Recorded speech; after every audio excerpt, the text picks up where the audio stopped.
तहफीज़ हुई दिशा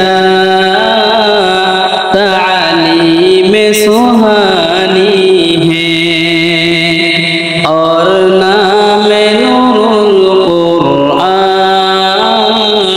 दीदार बनानी है।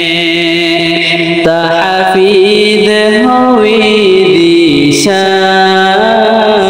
तालीम सुहानी है और नाम नूरुल कुरआन दीदार बनानी है।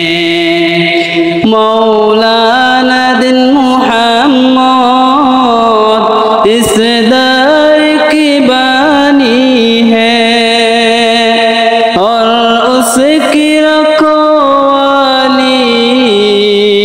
जो हर जो निराली है। तहफीज़ हुई दिशा तालीम सुहानी है और नाम नूरुल कुरआन दीदार बनानी है।